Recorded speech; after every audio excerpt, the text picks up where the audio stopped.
여러분들은 인생의 가장 큰 장애물이 무엇이라고 생각을 하십니까? 여러 권의 책을 남긴 칼럼니스트 구본형이라는 분이 있으신 익숙한 것과의 결별이라는 책을 보니까 우리의 가장 큰 장애물은 외부에 있는 것이 아니라 내면에 있는 익숙함이다. 이렇게 소개를 하고 있습니다. 이 책에서 이 저자는 두 가지 인상적인 단어를 소개를 하는데 첫 번째는 노회하다라는 표현입니다. 노회하다라는 말은 경험이 많고 교활하다는 말입니다. 경험이 많으면 더 잘할 수 있는 가능성도 높아지고 좋은 결과를 얻기가 쉽게 될 터인데 왜 교활해질까요? 문제는 점점 자기 자신의 이익에만 안주하려다 보니까 약삭빠르게 행동을 하고 꾀를 부린다는 겁니다. 점점 이기적으로 변해가고, 그래서 변화에 대한 열정과 희망은 스스로 비웃으면서 현실에 안주하려는 냉소주의적인 현실주의자로 변해간다. 이렇게 소개를 합니다. 또 한 가지 소개하는 의미는 바로 우리가 잘 아는 기득권이라는 말입니다. 지금껏 내가 누려온 이익과 이 안정을 잃어버릴까 봐 두려워하여서 어떠한 새로운 시도도 거부하려고 한다는 겁니다. 그래서 변화하지 않으려고 수백 가지 이유와 핑계를 만들어내면서 우리 자신을 익숙함의 감옥으로 스스로 가둔다고 그렇게 설명을 합니다. 대부분 공감하시리라 생각이 듭니다. 우리도 안정적인 환경, 또한 편안한 그런 사람들, 그리고 고정관념이라든가 심지어는 익숙한 신앙생활의 방식까지 이런 것들에게서 벗어나려고 떠나려고를 하지 않습니다. 두려워합니다. 변화는 낯설고 미지의 세계는 불확실하다고만 생각하기 때문일 것입니다. 그래서 누구나 본능적으로 지금의 상태를 유지하려는 관성을 가지고 그 익숙함 속에서 안정감을 느낀다. 이렇게 생각을 한다는 거죠. 그렇지만 성경은 우리에게 떠남이라고 하는 영성을 끊임없이 가르쳐 주고 있습니다. 물론 여기서 떠난다는 말은 단순히 어떤 물리적인 장소의 변동을 넘어선, 그러니까 우리 내면 세계에 자리한 현실에 안주하려는 경향으로부터 영적으로 결별해야 한다는 것을 포함한다고 하겠습니다. 여러분은 성경을 읽다 보면 어떤 인물이 떠오르십니까? 바로 이 떠남이라고 하는 그 중요한 사명을 가장 잘 실천한 사람이 있다면 그는 아브라함일 것입니다. 창세기 12장 1절을 보면 하나님께서 그에게 이렇게 명령을 하십니다. 너는 너의 고향과 친척과 아버지의 집을 떠나서 내가 내게 보여줄 땅으로 가라. 갔죠. 어땠을까요? 아마 그가 겪었을 어려움은 감히 상상도 하기 어려울 것입니다. 그러나 아브라함이 위대한 믿음의 사람이다 이렇게 칭찬을 받는 것은 가만 보면 그가 무슨 대단한 업적을 남겨서라기보다는 확실한 것 하나도 없는 가운데 바로 이 하나님의 부르심 그리고 하나님의 이 약속만을 믿고 떠나라는 명령에 순종했기 때문 아닐까요? 그는 자기의 계획을 버리고 하나님의 계획을 의지했습니다. 오늘 본문도 그와 같은 놀라운 사건을 우리에게 소개하고 있습니다. 본문에 등장하는 바울 그리고 그의 선교팀은 선교 여행 중이었습니다. 그런데 뜻밖의 상황에 직면하게 됩니다. 그리고 바로 이 자리에서 떠남과 그리고 새로운 부르심이라는 극적인 갈래길 앞에 서 있는 것을 우리가 보는 거죠. 자, 바울이 이끄는 선교팀이니 게다가 처음도 아니고 두 번째 선교 여행이니 준비를 오죽 잘 했겠습니까? 또 그들이 기도는 안 했겠습니까? 그들이 열정이 없었겠습니까? 치밀한 계획이 없었겠습니까? 그럼에도 불구하고 그들 앞에는 예측이 불가능한 성령의 인도하심, 그 은혜 앞에, 그러나 그 미지의 상황 앞에 맞닥뜨리게 되었다 하는 겁니다. 사도행전 16장은 바울의 2차 전도 여행을 다루고 있습니다. 우리가 잘 아는 것처럼 바울은 1차 전도 여행 때 함께했던 바나바와 헤어진 뒤에 신라를 새로운 동역자로 택하고 또 루스드라라고 하는 곳에서 디모데라는 아주 신실한 제자를 얻으면서 그 팀이 점점 활기가 넘쳐가고 있었다. 이렇게 말할 수가 있을 것 같습니다. 그들은 1차 전도 여행 때 바울이 방문하면서 세웠던 교회들을 찾아서 그들을 격려하고 그들을 굳건하게 했습니다. 그러는 한편 복음의 지경을 더욱더 넓히려고 하는 뜨거운 열정과 계획을 가지고 있었습니다. 그래서 그들은 앞으로 나아갔죠. 그들의 목표는 지금의 터키 지역, 그 중에서도 이제 서남쪽이 되는 지금의 아시아와는 조금 개념이 다르지만 당시에 아시아라고 불리워졌던 지역이었습니다.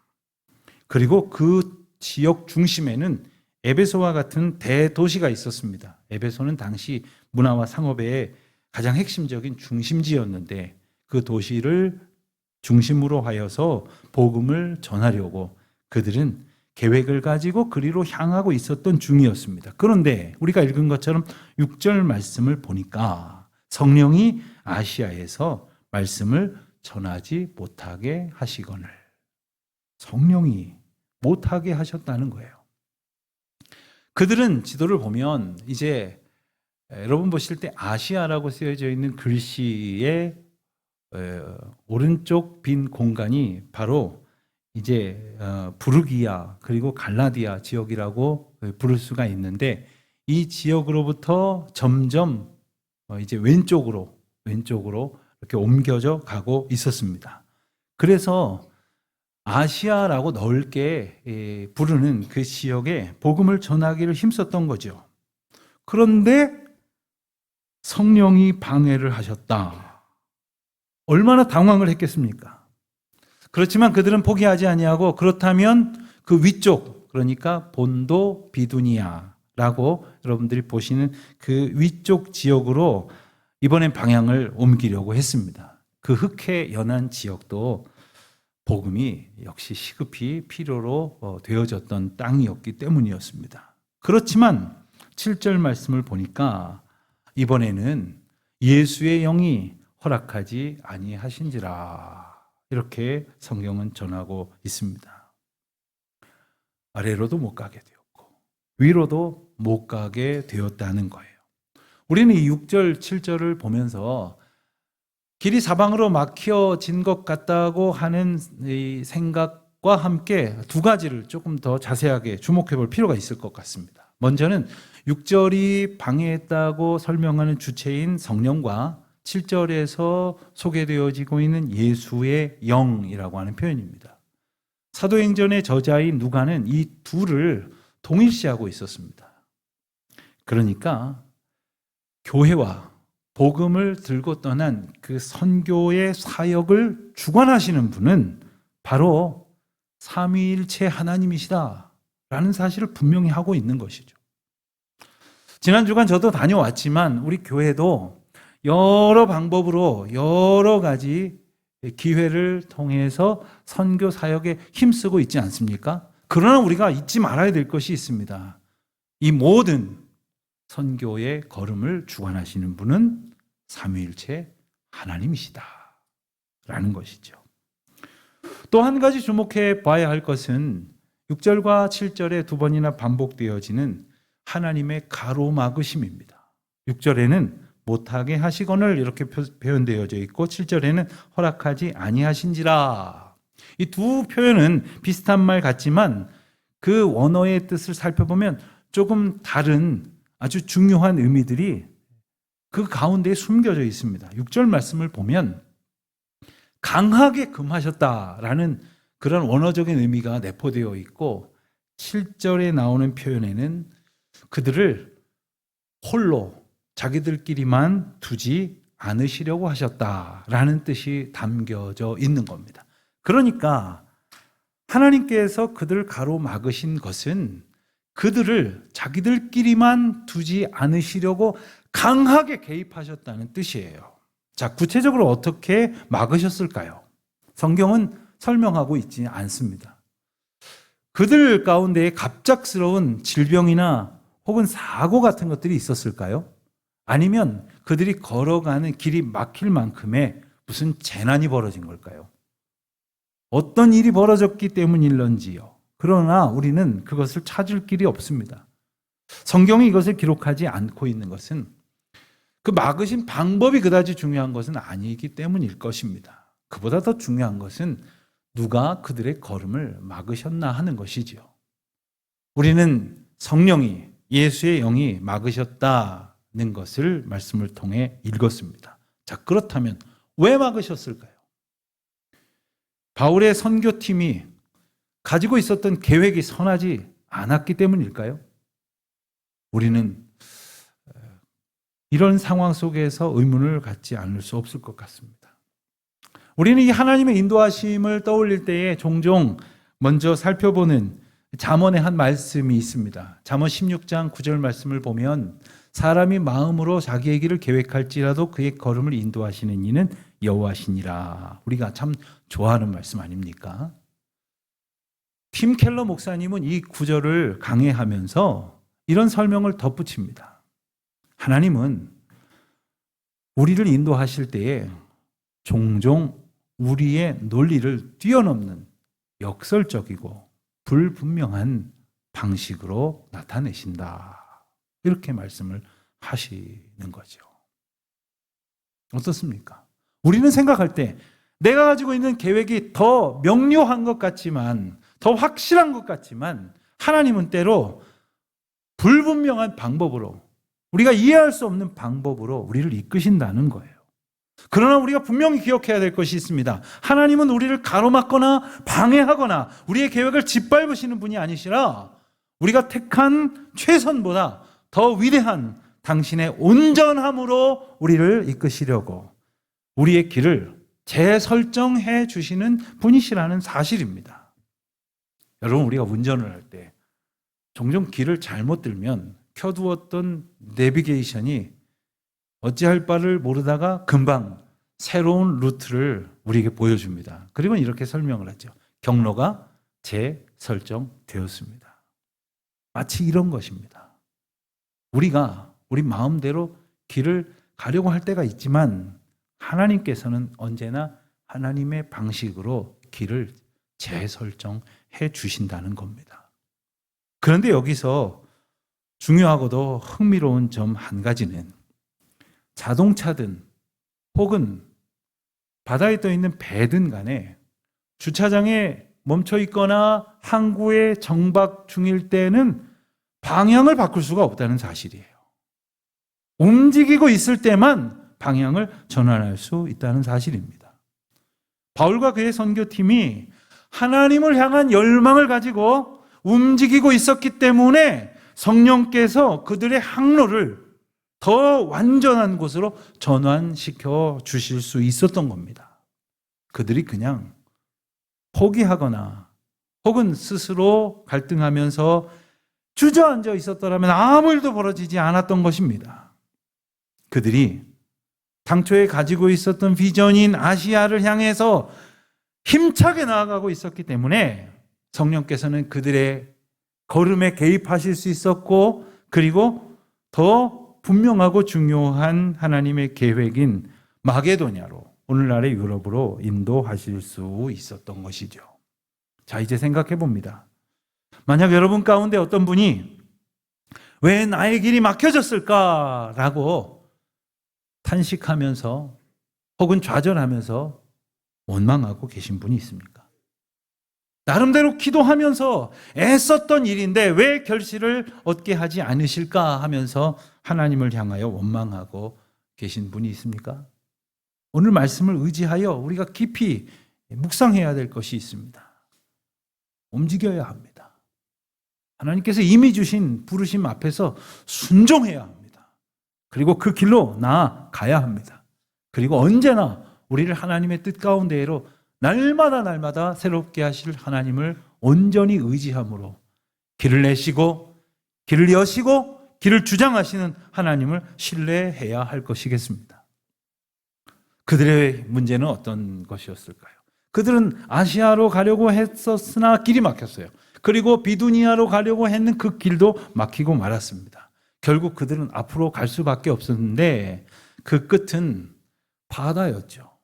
에게해 끝자락에 있는 드로아라고 하는 항구 도시에 다다르게 됩니다. 그들의 심정이 어땠을까요? 그들은 끝에 이르렀다고 좌절했을지 모르겠어요.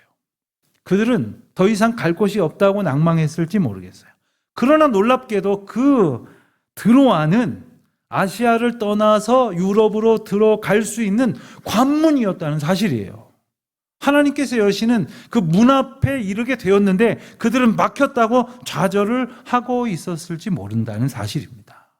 그렇습니다. 하나님께서는 우리를 하나님의 문 앞으로 인도하셨는데 우리는 우리가 원했던, 계획했던, 뜻했던 것이 아니라고 막혀 있다고 좌절하고 있는 것은 아니냐 하는 것이지요. 그 절망과 불확실로 인한 고민의 밤에 하나님께서는 바울에게 9절의 말씀처럼 환상을 보여주십니다. 그리고는 마게도냐로 건너와서 우리를 도우라 하는 그런 환상 속의 메시지를 갖게 하시죠.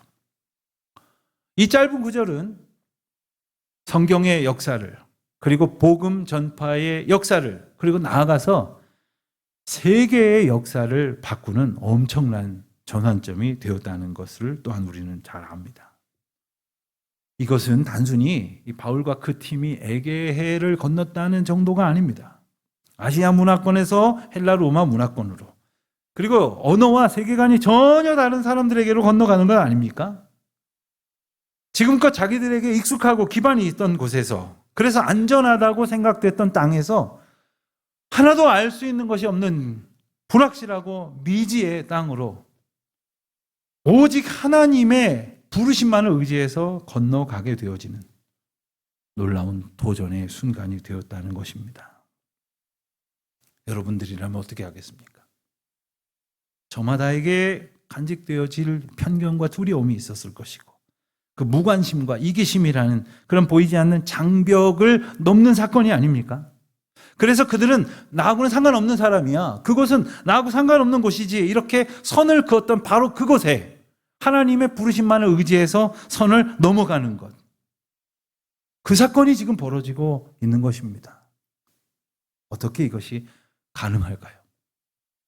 바울에게 들려진 메시지를 잠시 한 번 더 살펴보기를 원합니다. 건너와서 우리를 도우라 하는 이 도우라는 말은 단순한 초청이 아닙니다. 이것은 마치 죽어가는 자의 애절한 구조 요청과도 같은 그런 의미의 메시지입니다. 어둠 속에서 빛을 갈망하는 영혼의 부르짖음이라는 말입니다. 자, 이제 생각을 해봅니다. 우리는 빛을 가진 사람들 아닙니까? 생명의 약속을 가진 자들 아닙니까? 우리는 오늘날도 많은 사람들과 서로 교류하면서 도움을 주기도 하고 받기도 한다고 말을 하는데, 과연 그들에게 우리는 정말로 무엇을 주면서 살아가고 있는가 하는 거죠. 무슨 교류를 하면서 살아가고 있는 것일까? 정말 빛이, 생명의 소식이 들려져야 할 사람들에게 엉뚱한 것, 필요도 없는 것, 도움도 되지 않는 것들만 열심히 나누면서 삶을 함께하고 있다고 말하는 것은 아닐까요? 과연 우리에게 주신 그 생명의 능력을 전해야 되는, 우리의 도움을 필요로 하는 이들은 누구일까 생각해 보아야 할 것이겠습니다. 저는 지난 2주간의 선교 일정 중에 주일을 한번 현지에서 보냈습니다. 그 주일에 저는 남아프리카 공화국 케이프타운에서 약 2시간 정도 떨어진 우스터라고 하는 작은 도시에 노숙자들과 예배를 드리게 되었습니다. 그들과 함께 춤추며 찬양을 하고 예배를 드리고, 그리고 음식을 나누고, 그리고 예배 뒤에는 희망하는 사람들의 머리를 깎아주는 일을 하게 되었습니다. 제가 머리를 깎았다고 하니까 벌써 걱정스러운 표정으로 보시는데, 이 전기 이발기라고 표현을 해야 표준말이겠지만 여러분들이 알아들으시기 쉽도록 설명을 하자면 바리깡, 전기로 움직이는 이 바리깡을 가지고 그냥 머리를 남김없이 싹 미는 거예요. 어려울 것 같지 않다고 생각을 했으나 이게 어려웠던 것은 이분들이 노숙을 하면서 아주 오랫동안 머리를 감지 않았기 때문에, 그리고 흑인들은 머리가 곱슬곱슬하지 않습니까? 그러니까 마치 아주 오래된 양탄자 같은 그런 느낌이었습니다. 깎는데 머리카락만 있는 게 아니라 그 안에서 온갖 이상한 것들이 다 이렇게 흘러나오기도 하고, 그리고 검은 머리 사이로 마치 돌가루 같은 이 석회 가루 같은 것들이 이렇게 나오기도 하고, 조금 깨름직하기도 했습니다. 그러나 열심히 깎고, 그리고 머리도 감겨주고, 그리고 시원해진 머리에다가 털모자까지 하나 씌워주니까 이분들이 얼마나 행복해하면서 감사해했는지 그 표정이 지금도 눈에 선합니다. 그와 같은 봉사를 한참을 하고 있는데 제가 의문이 들었어요. 그곳은 어떤 백인 교회의 마당을 빌려서 보이는 곳이었는데, 이곳이 교회라고 했는데 왜 이 교인들은 아무도 보이지 않을까? 이 교회 마당에서 노숙자 봉사를 한다면 이 교회 교인들은 한 사람 정도 나와서 도와줄 법도 한데 왜 아무도 없을까 했던 의문이었죠. 알고 보니까 이미 그 교회 교인들은 오전 일찍 예배를 드리고 다 귀가를 한 상태였다고 하더라고요. 그래도 그렇지 왜 아무도 도와주지 않을까?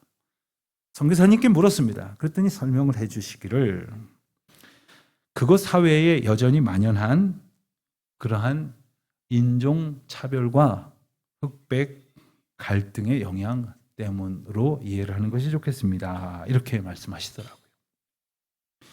그들의 그 배타적 태도가 너무나도 극심해서 교회도 예외가 아니었고, 안타깝게도 성도들도 예외가 아니었던 겁니다.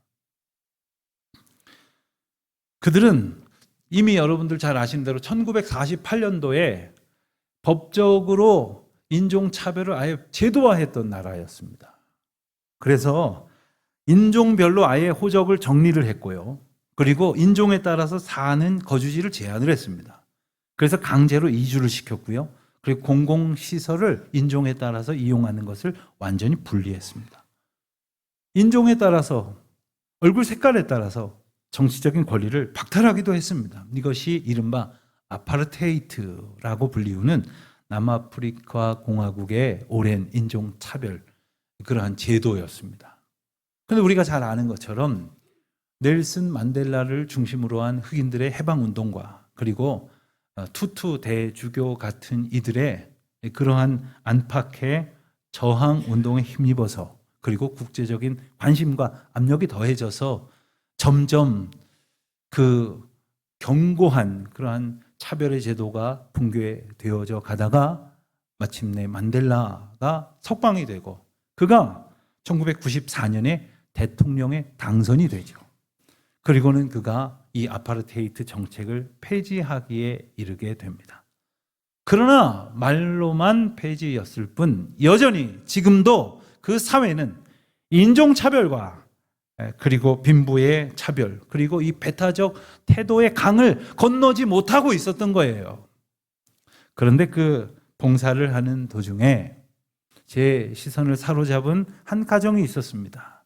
그 일을 오랫동안 감당한 참으로 귀한 우리 한국에서 가신 선교사님을 도와서 애써주셨던 백인 한 가정이 있었습니다. 그들은 20살짜리 딸을 둔 부부, 세 식구, 한 가족이었어요. 이분들이 그 흑백 사회의 편견 속에서도 수년째 오롯이 그 선교사님을 도와서 매주일 음식을 준비해 오고, 그리고 그들하고 함께 어울리고 그들을 섬기고 그들을 사랑으로 보살펴 왔다는 것을 알게 되었습니다. 간단해 보이십니까? 결코 간단한 일이 아니에요. 도무지 건널 수 없을 것 같은 그 편견의 장벽을 건너서 섬김의 자리로 나아갈 수 있었던 것은 하나님이 주신 은혜와 사랑이 아니고서는 불가능한 것이고, 하나님이 움직이시지 아니하시면 행할 수 없는 일이었습니다. 자, 그렇다면 우리는 어떨까요?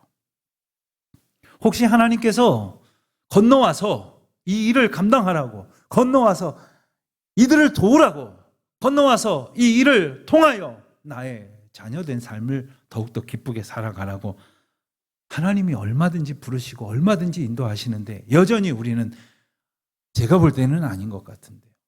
좀 더 생각해 보고요, 기도해 보겠습니다. 갖가지 이유를 대가면서 주저하고 있는 것은 아닐까 하는 생각을 해봐야 하지 않겠습니까? 10절 말씀을 보면 그 환상을 보았을 때에 그들은 마게도냐로 곧 떠나기를 힘썼다고 성경은 전하고 있습니다. 곧 힘썼다. 곧이라고 하는 말은 지체 없이 순종했다는 말입니다. 어떤 사람이 이 환상을 들었다고 해서 팀원들하고 그 이야기를 나누게 되었을 때에, 아니 내 생각은 다르다고, 한번 토론해보자고, 무엇이 더 좋은 방법인지 우리 한번 찾아보자고, 혹은 근사한 말로 우리가 이 상황을 놓고 다만 며칠이라도 기도해 봅시다, 이런 핑계를 대가면서 지체하지 않았다는 거예요. 하나님의 인도하심을 명료하게 깨닫고 곧 순종하기를 힘썼다는 거예요. 그렇습니다. 순종은 쉬운 게 아니에요. 힘써야 가능한 것이에요. 자연스러운 것이 아니에요. 하나님 앞에 열심을 품고 소원 앞에 응답하기를 애써야 하는 것이에요. 우리가 하나님 앞에 순종해야 할 것이 무엇이 있겠습니까? 우리가 하나님 앞에 응답해야 할 부르심이 어디에 있겠습니까? 지금도 하나님 앞에서 우리가 부름받은 자로, 선택받은 자로, 인도함 받은 자로 살아가면서 순종하지 않고 있는 것이 무엇이 있습니까? 누군가를 사랑하는 것, 누군가를 섬기는 것, 누군가에게 복음을 증거하는 것, 누군가에게 나를 겸손히 낮추는 것, 무엇인가를 통해서 하나님의 영광을 드러내야 하는 것이 과연 하나님의 부르심인지를 우리가 깨닫고 순종하기를 힘쓰는 저희들이, 우리 모두가 되기를 간절히 소망해 봅니다. 오늘 말씀 가운데 그렇게 즉각적으로 순종하기를 힘쓴 사람들에게 주어진 또 하나의 놀라운 은혜를 살펴보고 오늘 말씀을 맺고자 합니다. 말씀드린 것처럼 사도행전은 누가가 기록을 했습니다. 그런데 오늘 본문의 6절을 보면 누가는 이렇게 설명을 합니다. 성령이 아시아에서 말씀을 전하지 못하게 하시거늘 그들이 부르기아와 갈라디아 땅으로 다녀가. 여기서 그들은 누구일까요? 아마 누가를 제외한 바울의 일행이지 않을까 싶습니다. 그런데 10절에 가서 보니까 바울이 그 환상을 보았을 때 우리가 곧 마게도냐기로 떠나기를 힘쓰니 이는 하나님이 저 사람들에게 복음을 전하라고 우리를 부르신 줄로 인정함이로라. 그들 가운데 펼쳐진 일이 하나님의 행하신 일임을 고백했을 때 그들이라고 부르며 나뉘어졌던 마음들이 우리라고 고백하면서 하나가 되었다는 사실을 우리는 볼 수가 있습니다. 하나님 앞에 있을 때만이 교회도 하나가 될 수 있고 성도도 하나가 될 수 있습니다. 하나님의 인도하심임을 기뻐할 때만이 가족도 하나가 될 수 있고 그리고 이웃도 하나가 될 수 있습니다.